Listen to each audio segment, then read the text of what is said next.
Bryant, there is an old saying, if you don't like the weather here in Oklahoma, just give it a minute, it will change. And going into spring, that change can be for the worse. So the Red Cross wants to help those who are new to our state get prepared. 2 News reporter Brandon Richard joins us live in East Tulsa this evening.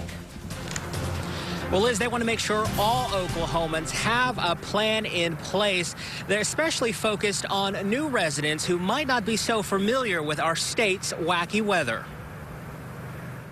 The Red Cross is on the scene of every disaster, whether it's a house fire or a devastating tornado. A lot of the ability for people in a community to recover after a disaster leads right back to how well they were prepared before the disaster. Which is why these Red Cross volunteers want to make sure all Oklahomans are ready. They recommend having some type of plan in place. Talk to your family. Know where you'll meet. They also recommend having an emergency kit stocked with things like water and food, flashlights, clothing, even money. In a time of disaster, resources get stretched very thin, so the more we can help people prepare, the better our community will be able to recover in the event of a disaster. This afternoon, 30 volunteers delivered this message to students who live on the campuses of ORU and TU. A lot of these students also may be from areas where they're not familiar with severe weather, and they really have no idea what precautions they need to take when storms threaten. Red Cross volunteer Terry Valvaset says it's not just important to educate young folks or new residents.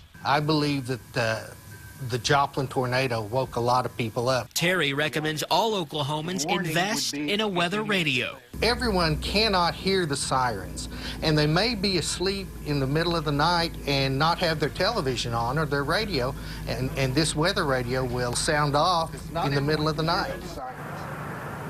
Now, Terry knows what he's talking about. In addition to helping out with the Red Cross, he's also a volunteer storm spotter for our weather department. Live in East Tulsa, Brandon Richard, 2 News works for you.